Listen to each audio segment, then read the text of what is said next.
Assalamualaikum warahmatullahi wabarakatuh. Perkenalkan, saya Sari Monika dengan NIM P05120221041 dari kelas 1A Poltekkes Kemenkes Bengkulu. Baiklah, pada video kali ini saya akan menjelaskan sedikit tentang konsep kepribadian dan siapakah tokoh yang menginspirasi saya di dunia keperawatan. Yang pertama, kita harus tahu dulu apa itu konsep kepribadian. Menurut psikologi, kepribadian adalah suatu disiplin ilmu yang mempelajari tentang kepribadian manusia melalui tingkah laku atau sikap sehari-hari yang menjadi ciri khas seseorang tersebut. Selanjutnya, ada beberapa faktor konsep yang berhubungan dengan kepribadian. Yang pertama yaitu karakter, yang kedua temperamen, yang ketiga sifat-sifat, yang keempat ciri-ciri, dan yang terakhir kebiasaan. Salah satu tokoh yang menginspirasi saya di dunia keperawatan itu Ibu Florence Nightingale.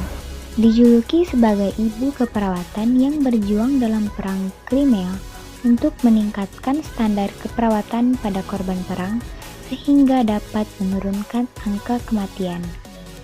Florence Nightingale adalah anak kedua dari dua putri yang lahir selama bulan madu di Eropa yang diperpanjang dari pasangan William Edward dan Princess Nightingale. Nama belakang asli William Edward adalah Sir. Dia mengubah nama menjadi Nightingale setelah mewarisi tanah milik paman buyutnya pada tahun 1815. Florence dinamai berdasarkan kota kelahirannya.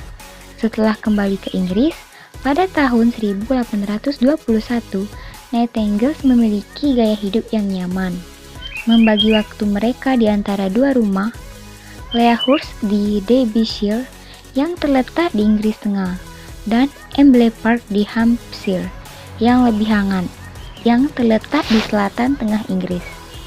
Embley Park, sebuah perkebunan besar dan nyaman, menjadi tempat tinggal keluarga utama, dengan Nightingale melakukan perjalanan ke Lea Hurst di musim panas dan ke London selama musim sosial.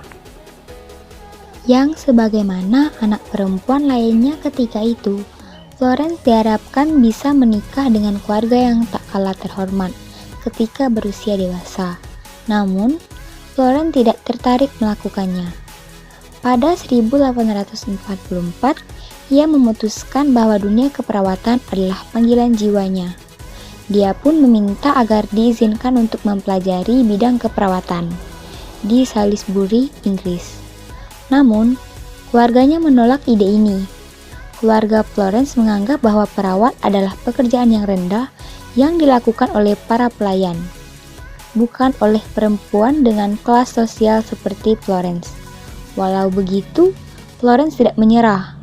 Dia menolak lamaran pernikahan yang diajukan kepadanya pada 1849 dan terus mengunjungi rumah sakit di Paris, Roma, juga London, terlepas dari apa yang diinginkan oleh keluarganya.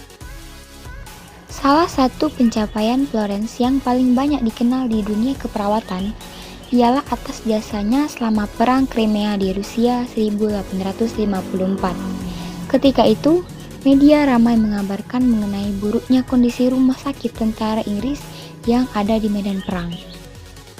Selanjutnya, pada tahun 1853, Sidney Herbert, Secretary of State at War, menunjukkan Florence untuk mengajak 38 perawat lainnya dan berangkat ke rumah sakit militer di Scutari, Turki. Ini adalah pertama kalinya perempuan diperbolehkan untuk memberikan pelayanan bagi para tentara. Ketika Florence datang, kondisi rumah sakit tempatnya bekerja, barak hospital, begitu jorok. Lantainya bahkan tertutupi feses manusia yang cukup tebal. Melihat ini, dia memerintahkan para perawat yang berangkat bersamanya untuk membersihkan rumah sakit, juga memberikan makanan dan pakaian yang layak bagi para pasien.